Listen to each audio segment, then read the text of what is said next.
What's up guys, and welcome back to another episode of the Summer Career Mode. It's episode number 28. We are back. It is a brand new season, our fourth year at the Cast Iron getting underway, and our second season in the Premier League after surviving on the final day last season, where this year we started with a budget of, not it's really important to be honest, 27 million. I don't think we sold anyone. If we did, then the updated budget will be on the screen, but yeah, around 26.5 mil wage budget considerations. Fine, doesn't really matter, because this season we want to keep throwing more youth players into the first team, and that's why, who should I drop, Duomo or Hugo? I love Hugo, but Duomo was brilliant last year. That's why this year Warner is going to become an official starter in our team, so that now means what we've got is 5 youth players. It's season 4, so we need 4, but now we've got 5. Gray, Dior, Amin, Lowe, Warner, and Higgins. Is that 6? That's 6, Doxy boy. You can't even count to 6. Now, I know you failed maths, but that is humiliating. But, yeah, so we're throwing in another youth player into the team this season. I'd like to also record the others out on loan as well. So the transfer policy this season is going to be this. If we find someone that we like for a decent price, we will buy. But for the most part, it is going to be all about more youth players making their mark as well. So there's a few players that are out on loan. I'm definitely going to recall Juanid as well, who might start a left back for us this season in place of Curry. I'm already keeping my eyes on Joshua Rowe and Bobby Freeman. Freeman in particular, only 18, but I love the 81 stamina, 72 strength. He's one I'm definitely considering recalling from Cardiff as well. But yeah, Warner's going to get thrown in the first 11, and I think we'll have someone that kind of plays half the games like Warner did last season and Dior as well. So yeah, might not be a lot of money to work with. We don't really need it. This season, we're adding more youth players to the first team. And as for players that deals that come at the end of the year, well, there are a lot of them. And of course, some big names as well, namely the big youth boys as well. So in terms of who's going to get a new contract, I will give one to Buckley. He's not really done that much for us since the save began, but I will give him a new contract and try and loan him out, as he's already 70 rated to 19 and does still have some potential. I will give one to Warner, of course, who came back last season, was really, really good. 73 rated, 19 years old, and again, this season is going to be our starting attacking midfielder in place of the man who will get the next contract. That is Teddy Lowe. Scored a couple of bangers last season. He'll drop to LCM this year, but I'm confident he'll still have the potential to be special and still be a regular starter, as will this man. Might be lowly rated, 72 rated, but last year when he came back, it was a brick wall in our back line in a lot of games. Malik Dior, he will definitely be staying as well, getting a new contract. And I'll check his potential afterwards, and hopefully it's gone up from great potential to exciting prospect. But of course, the big contract is for the big man, the top scorer last season, got one on the final day as well. Michael, the boy wonder from Bicester, Higgins, now club captain, of course. I will probably take the armband permanently because I'm most likely going to sell. Oh, no, I won't.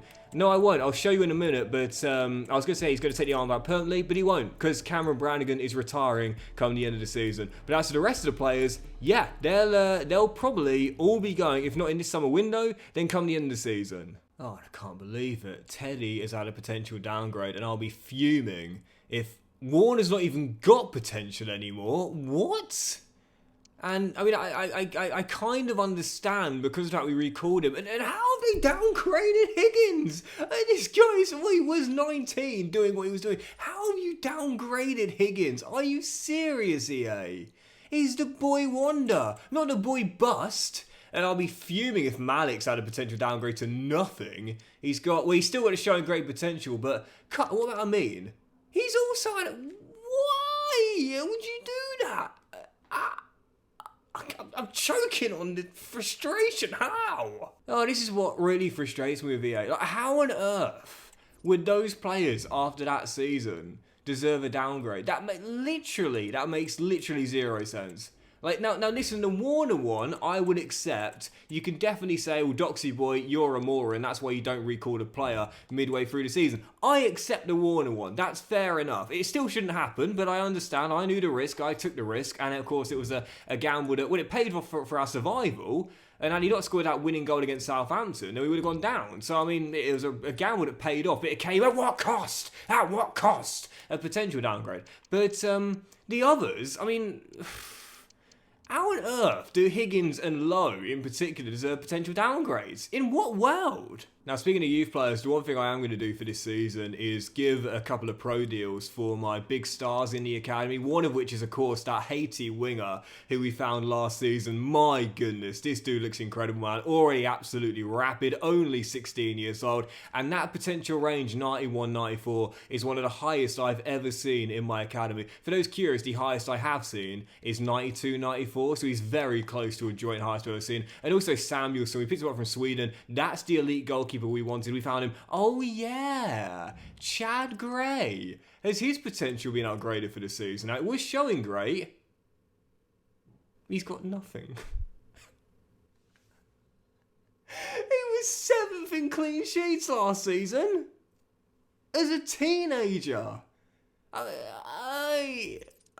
Granted, okay, fair enough, he also conceded, I think, the second most goals in the season, but even so, how are you going to downgrade the Chad as Samuelsson has an exciting prospect? But I'm going with him again this season, no problem. And again, the one thing I will say is that when players have potential downgrades, it's not the end of the world, because with a full season of growth and form and happy morale, they can recapture that potential. Oh yeah, potentially special as expected after a full year's worth of game time and growth. So it's not the end of the world, it's just something that makes it a little bit slower, if you will. And in a challenge like this, the last thing you need is to slow down. Well, one thing I definitely am going to do this season is try and improve the depth, and one way we can do that is through freebies. And this lad is someone I've wanted since season 1. It's the young Canadian striker Daniel Jefferson, just being released. And I did say I want a backup for Higgins when he needs a breather, because last season he had to play almost every single minute, and Daniel Jefferson will do for us this season as a reliable backup. Let's go bring him on a free. I am so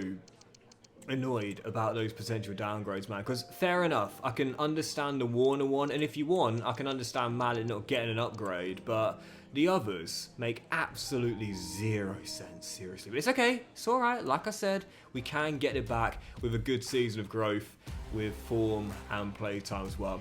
Anyway, coming in on a 5-year deal, took an important squad role. He's not going to be an important player. We come from the bench of Higgins in most of the games, but he will get some game time when Michael needs a breather. Welcome to Kassam, Daniel Jefferson. He's a good talent, Daniel Jefferson. You forget this guy is still so young and now 24 years old in the game. Physically, really, really solid. And again, he'll fill in a week with the 81 finishing too. I think he'll grab some goals from the bench, and the 6'3" is the bonus as well. I'll take him on a free. And whilst I will mostly be looking for freebies as usual to get good value for money with our small transfer budget, I will sign someone on a proper transfer fee from Norwich, who are still in the championship but now at 78 overall and in the prime at 25. This guy's got to make the next step up. If he's going to do that, he needs to move. A man called Forson, great pace, decent energy, and a fantastic technicals as well. Can play through the middle and off the right as an inside forward. This guy will be a great backup or competitor for Dembele. Let's go bring him in. It took Karamoko until match day 38 to score for us last season. I don't think it'll take this lad quite as long, and whilst he probably won't start all of our games, I think he'll start most of them. And to be fair, he looks like a serious talent. If we do decide to loan out Warner again to try and get his potential back, he could definitely play in that CAM role or take Karamoko's spot on the right. I guess we'll see. But coming in on a 5-year, 30 grand a week deal. I'm excited about this guy. Really good player. Welcome to the Kassam Stadium. And Mankwa Forson. Yeah, I love the stats. Again, 25 years old, he's only getting better. I think he'd have low 80 potential, possibly, but 4-star skill moves, absolutely rapid, decent enough stamina, and great technicals as well. This is definitely one to watch out for this season. Yeah, I'm so annoyed about that Warner potential downgrade. I mean, again, I understand. I'm not going to complain about that one, because I do understand that's really my fault for recalling him, but just one of those things, really. So, yeah, if we do loan him out, he at CAM or on that right hand side. Oh, we've got a player there. And to be fair, don't forget season 4, so we don't really need Warner this year. We've got Lowe, we've got Dior, we've got Gray, and we've got Amin. And the bonus of Higgins as well. That might actually be the best call, you know. Loan Warner out again. Oh, I forgot to send the scouts out as well on the first day of the year. So where are we going to send them then? Normally we do keep one in England, but obviously we are trying to make this side more multinational. So let's not go to England this year for the first time. And let's go to... Have we done Eastern Europe? Yeah. We did Lithuania, didn't we? We got one Lithuanian talent, but that's the only place we've gone so far. You know what? I wouldn't mind going to Serbia. I very rarely scout Serbia, and I wouldn't mind that, you know. Looking for a Serbian defender, perhaps like Nemanja Vidic, because we do want a long-term partner for Malik one day. So that might not be a bad shout out. I'm just going to do 6 months this year, not the 9 months, but the 6 months. So we'll go to Serbia, looking for the next Nemanja Vidic, and we'll see what we can find. As for our other 5-star scout, well, I think we're going to go to... I'll tell you what, we've done New Zealand, we haven't done Australia yet, so for fairness, let's go to Australia as well. Let's go for a 6-month Australia mission alongside New Zealand. We found a couple of box-to-boxes from New Zealand, and from Australia, let's go for a... I do quite like the idea of Tim Cahill, you know. I can't lie, my Millwall connections, I can't lie. I think we've got to go for a Tim Cahill, haven't we? So, someone playing through the spine, Tim Cahill from Australia. And as for our final scout, this is the wild card, of course, with the 4-star judgments. We do expect a lesser return from this scout here. But obviously in FC25, I've been trying to scout every single new country there is. I'm obviously not going to be able to do that because there's just so many. But I know one country I've not scouted yet is Nepal. So let's go to Asia and scout Nepal and see what we can find this year from Nepal, Serbia, and Australia. Let's go for a fullback. We found 2 Bangladeshi fullbacks. Let's go for a fullback from Nepal as well and see what we can find. So a bit of a mix this year. Australia, Serbia, and Nepal in 6 months. See what we can find. I've got to give EA credit for this as well. Like, you know, we have been crying out for more scoutable nations for years and years and years, and they just never added any in. But this year, I mean, they added, I don't know how many they added, but it was a ridiculous amount, you know, and it's fantastic. I still wish there was a few more that haven't made it, like Luxembourg, for example. How Luxembourg isn't in there, I don't know, considering some great talent they've got as well. But, yeah, you know, I always say this with EA, I'm very, very fair. I'll criticise them when they deserve criticism, and we accept it is a lot of the time.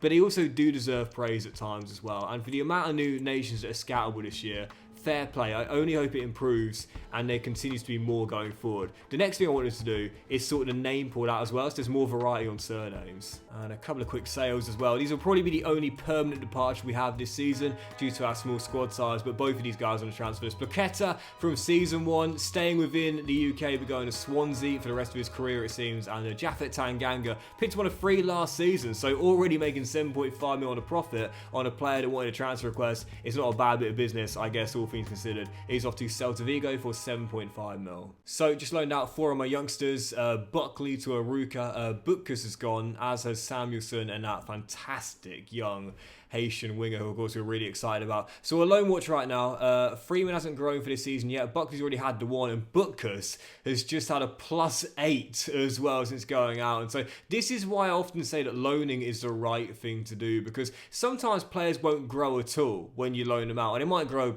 +1 for a season, and it feels like a bit of a waste. I understand that, but in my opinion, when you see how slow some of the growth can be by just playing your players for the whole season, see what we've had with Amin since the start of the save, when you can loan a player out and get similar, sometimes better results. I mean, Patayari's been out on loan all this time, and there's only 1 rating lower than Amin, who we've played the majority of our games in 3 seasons. It makes more sense to loan out in the hope you might get something like this, which is an overall spike. Bookcast already up 8 ratings. That'll be it for the campaign, but +8 is more than you would get in 1 season of playing. You might as well gamble on the loan. I'm looking at the academy right now. I think Al-Qatani is going to need a pro deal as well, because at 18 he'll ask for a pro deal during the season, so I might as well get him in and loan him out as well. I don't really know what we're going to do here, you know. We've only got 4 players in the resis. I'm still thinking about loaning Warner out as well. We've got to sign someone, haven't we? Surely just a squad depth for loan. To be fair, there is a player I've wanted for a couple of years, and it's because he's actually joined Oxford on loan in real life. So for the realism, it'll be quite nice to have him. Fulham might have made the Champions League last season, but this guy didn't play for them at all, even though he's now 77 rated and 23 years old. Also out of contract come the end of the season. For the realism, it'll be quite a nice fit. Great technical stats. Luke Harris can play further forward and a bit deeper as well. If we do bring him in, we can then loan Warner out for hopefully a potential upgrade. Luke Harris out of contract, let's go bring him in. Just like in season 1 when I signed the Kershmaker and Spencer, I wanted to bring in the players Oxford to sign in real life for the realism feel. And whilst Fulham might have been a top 4 team last season, this guy didn't feature much for them. And out of contract come the end of the season, it makes sense for him to jump ship for more first team football. He'll get it here, but I don't quite know how I'm going to fit all these players in. I guess I'll have to try and work it out in time. So on a 5-year, 32.5 grand a week deal. Welcome to the Kassam, not just in real life, but in the save as well. Luke Harris. Yeah, really, really decent young talent. 23 years old. I don't know how much better he's going to get. I'd imagine he'd have maybe 80, 81, maybe 79 potential. And again, that's the kind of player we want here. So for when these players are not good enough like right now, we can wait until they are good enough and then they'll replace them. That's what we've been doing throughout the save. It's working, so let's stick to it. Warner out on loan again. And the thing is, we don't actually need Warner as well for the rule, because we already have 4 in the first 11, and that's what we need. So yeah, we could actually keep Warner, you know. But then we just got too many playmakers. I mean, we've got so many playmakers. We're just a team of playmakers. I couldn't think of a joke. But yeah, with Harris, I don't really know how I'm going to fit him in here, you know. I don't know how I'm going to do this. I mean, he's a brilliant talent, but who's he going to... He's not good enough to play deeper. I don't know whose place he takes. You know, I'll figure it out. I'll figure it out in time. I need to get Alcott. Oh, he's not got any potential. But let's loan him out anyway. Don't forget, we're getting Pettiore back in January. Nelson's back in January. So quite a few players are coming back in January as well. So, yeah, we're going to be fine for the youth player limit we need. So I'm not too worried about that. But anyway, here we go. First 3 scouting updates of the season from 3 interesting nations. Let's see what we got. We're from Serbia. Oh my goodness, what a start with Stankovic, which is an amazing name. And this lad's a bit of a tease, but oh my god, you got Savka Nezovic and Dragan Stankovic. They look absolutely incredible. We'll keep scouting them for now. Actually, hang on, 58-78 overall. I might just give him a scholarship now. No, I'll give it 1 more month. What I'm noticing this year is that the overall of a lot of players, the range I should say, is quite high, but it's actually a bit of a tease. It might show like for example 52-70 here, but it's normally like the lower end of 52-70. You might think it's somewhere in the middle, but a lot of the time it's the lower end of that. So from Australia, not a great start. And as for Nepal, 1 decent player, but that's it for now. What on earth was just what? So I just. Where? That's just disappeared. Maybe if I do 1 more advance. What? Okay, so I've just done the quickest lot. How has that just happened? I've loaned Warner out to Leeds, basically. The deal came in, it just went. It just went like that. He already had his bags back. He saw me sign Luke Harris, and he already shot off to Leeds on the train. How did that happen? Well, that's a good deal to be fair. Leeds were relegated last season, and Warner going there for a year in the Championship. That should beef him up and get his growth up as well. How did that happen? Oh, there we go. There we go. It was just a bit delayed. Finally, we've got the animation. He'd already joined Leeds, and now we've brought him back just to walk him out the door. That seems somewhat insulting, if I'm being totally honest, but... 12 months there, that'll do him some good to be fair, because yeah, we don't just need the overall to go up, but the potential as well. Right, let's jump into the first game of the season, heading into this one. Finally have the exact same game as the final game of last season where we secured safety. Technically, we already survived no matter what we did, but Newcastle at the Kassam, heading into this game. Well, last season we had a diabolical start to the season. Took us a few games till we finally got our first goal, let alone our first points on the board, and heading into this on the Friday night, we need a better start than last year if we are to show that this year will have progression and not stagnation, and for sure what we don't want more than anything is regression. So yeah, first game of the 38, Newcastle at the Kassam. We're on the opening day. I would just take a point and a better start than last season. Come on, the Ewes. Might have been a bit of an oversight there, bringing in Harris as well as Forson. I mean, we didn't really need both. Like one would have been fine, you know, but the only problem is when a player is signed for that team in real life, I feel like at some point, do you know what I mean, I've got to sign him as well for the realism. But not only that, last season, league's lowest scorers, what was it, 22? 20, that's almost the worst in Premier League history. You can't blame me for spending basically all of my transfer budget on better playmakers and players that can create and score as well. Speaking of which, this man, 17 minutes in. I don't think we'll see him do it for Newcastle ever again in real life now. Possibly, but he's still doing it in the save. Yeah, what do you guys think about Isak? Obviously, by the time this video comes out, we might have seen more details. Obviously, on Wednesday, he came out publicly. The first time he spoke publicly since all of this drama unfolded, and talks about, you know, broken promises and things not being met. And I was like, I don't know. The thing with Isak is, and again, a lot can change in 2 days. So if this is outdated conversation from me, then feel free to disregard it. But the issue that I have with the guy, as Camavinga fires one wide, is that you've heard Alan Shearer, one of Newcastle's all-time greats, talking about this. There are ways to, want a move away, and this is not the right way to do it. And call me old-fashioned if you want, and that's totally fine. But to me, it's just disrespectful. It's just really disrespectful to the fans and the club itself. And don't get me wrong, I understand his ambition.